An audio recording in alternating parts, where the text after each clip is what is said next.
Sistema urinario. Dr. Víctor Manuel Loera Muro.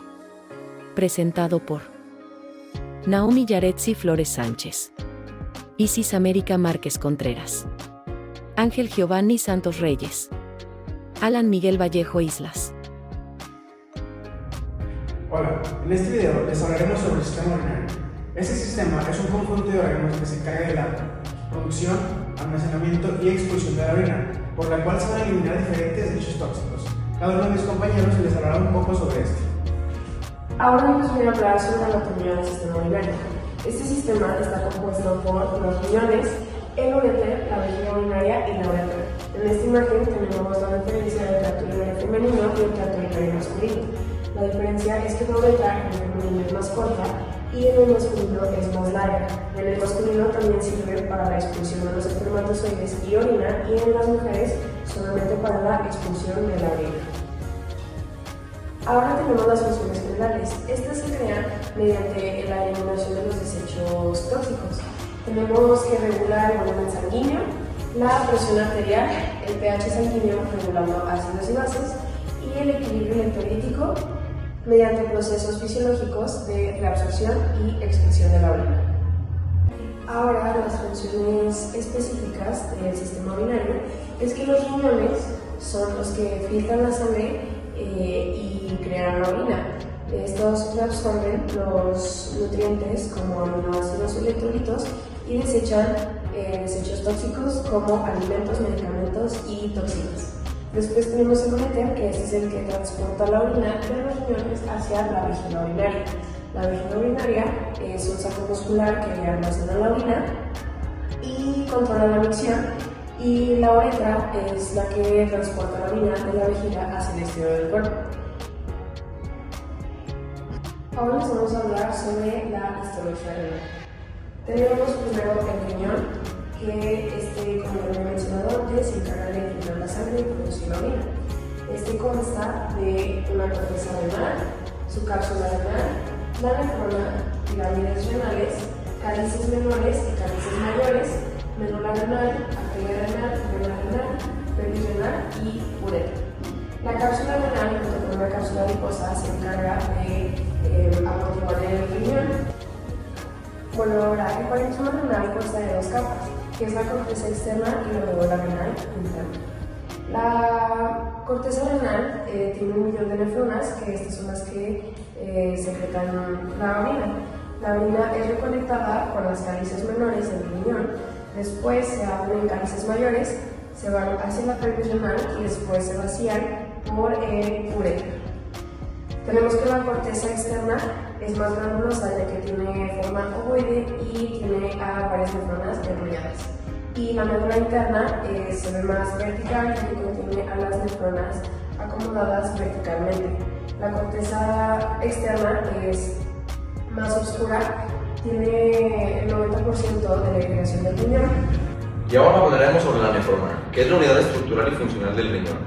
Cada riñón humano tiene alrededor de 1.000.000 de nefronas, que su función principal es filtrar la sangre para formar la orina y así eliminar también el exceso de agua en el cuerpo. Ahora, empezando por dividiendo la nefrona, tenemos el corpúsculo renal, que el corpúsculo renal se divide en glomérulo y la cápsula de Bowman. Y luego, siguiendo este trayecto, tenemos el túbulo renal, que está formado por el túbulo contorneado proximal, el lazo de Henle y el túbulo contorneado distal, para así llegar al túbulo colector. Iniciando el proceso de filtrado, la sangre con toxinas y desechos llega por la arteriola aferente hacia el glomérulo, que aquí es donde empieza el filtrado de la sangre. Gracias a que en la cápsula de Bowman hay una membrana basal, que es la que permite el paso o no permite el paso de ciertas sustancias. Pasa la orina y todos sus componentes, pero no deja pasar células grandes o proteínas. Después sigue el trayecto y llega hacia el túbulo contorneado proximal, asa de Henle y túbulo contorneado distal, que es donde se hace la reabsorción de nutrientes. Finalmente llega al túbulo colector, que en este proceso hay tres procesos fundamentales, que es la filtración, la reabsorción y la secreción. Ahora tenemos un ejemplo que durante la reabsorción el cuerpo busca regresar hacia el organismo sustancias que aportan algo como la glucosa o el agua, mientras que en la secreción, que sale hacia el túbulo colector y hasta la orina, tenemos desechos que son como iones o fármacos, que son los que no metabolizan nuestro cuerpo y no van a ser utilizados nuevamente. Y ahora hablaremos del glomérulo. que el glomérulo es una red de capilares que está dentro de la cápsula de Bowman y forma parte del corpúsculo renal. Su función principal es filtrar la sangre que llega desde la arteriola aferente. En la estructura del glomérulo tenemos tres partes fundamentales, que son los capilares glomerulares, que son los que tienen como pequeños poros. Después tenemos la membrana basal glomerular, que es la que permite el paso o no permite el paso de ciertas sustancias. Y en tercer lugar tenemos los podocitos, que son hendiduras de filtración. Y ahora que ya sabemos las partes del glomérulo, la función es que todo este sistema permite la filtración del agua y moléculas pequeñas para que pasen hacia la cápsula de Bowman, pero se impide el paso a células sanguíneas y proteínas. Un ejemplo de su importancia es que cuando el glomérulo se daña, como en algunas enfermedades renales, empiezan a filtrarse células sanguíneas o proteínas que no deberían de ser, y esto implica una falla en esta barrera, que es la membrana basal glomerular, que permite el paso de células sanguíneas o proteínas que no deberían filtrarse. Para comenzar con el flujo sanguíneo, debemos empezar recordando el volumen de filtrado que va a tener este, lo cual equivale al 20% del gasto cardíaco, siendo 1 litro por minuto. De este litro no todo se va a filtrar, ya que los eritrocitos no van a llegar a este filtrado, solamente el plasma, lo cual lo definiremos como filtrado plasmático renal. Esto, para sacarlo, debemos hacer una multiplicación de 1 por eritrocitos, que normalmente va a equivaler a 0.4 por el flujo sanguíneo renal, dándonos como resultado 600 mililitros por minuto. En un hombre adulto, tenemos que la tasa de filtrado glomerular es de 125 mililitros por minuto, y el filtrado plasmático renal nos dio 600 mililitros por minuto. Esto lo necesitamos para sacar la fracción de filtrado, haciendo una división de estos dos, dándonos como resultado 0.2, lo cual el flujo sanguíneo renal va a comenzar en la arteria aferente. Esta va a llevar la sangre hacia los capilares glomerulares, donde va a suceder todo el filtrado. Después va a pasar hacia la arteria aferente, teniendo esta como trabajo un tipo de embotellamiento, haciendo que tenga más presión aquí la sangre para hacer un mejor filtrado. Después va a pasar a los capilares tubulares, en donde va a tener una función de secreción y absorción hasta antes de terminar en la vena renal. Ok, ahora pasaremos al proceso de depuración renal. Este se basa en 3 pasos: filtración, reabsorción y secreción. En la filtración, básicamente lo que pasa es que en el interior del glomérulo, la presión arterial va a empujar el líquido de los capilares hacia la cápsula glomerular. Esta capa es conocida como la membrana basal. Aquí se va a permitir el paso de agua y los solutos pequeños, pero no va a permitir el paso de células sanguíneas y proteínas grandes. A este filtrado se le va a llamar como filtrado glomerular. Este filtrado básicamente lo que va a tener es que contiene residuos como iones esenciales, glucosa, aminoácidos y proteínas más pequeñas. Después vamos a pasar al paso de reabsorción. Este se va a dar por medio del túbulo renal, por donde el filtrado absorbido va a fluir por donde los nutrientes y el agua se van a reabsorber. Ok, ahora vamos a pasar a la secreción, que básicamente lo que hace es que pasa los iones residuales e iones de hidrógeno de los capilares hacia el túbulo renal. Estos iones secretados se van a combinar con el filtrado y se van a transformar en la orina. Después de la secreción vamos a tener la excreción, que básicamente es cuando la orina va a salir del túbulo renal pasando hacia el conducto colector y saldrá de los riñones la orina por medio de la pelvis renal, llegando a los uréteres y por fin llegando hacia la vejiga, y así que suceda la excreción.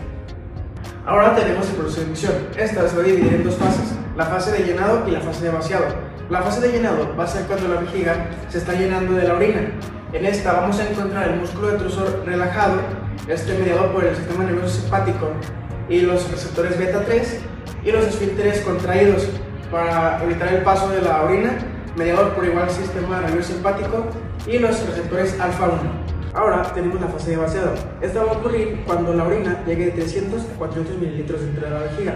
En esta, los nervios aferentes van a viajar desde la vejiga hasta la médula espinal, desde la médula espinal al centro continuo de micción. Este centro continuo de micción va a relajar los esfínteres y va a contraer el músculo detrusor, haciendo que la orina pueda salir. Y ahora el mito es el siguiente.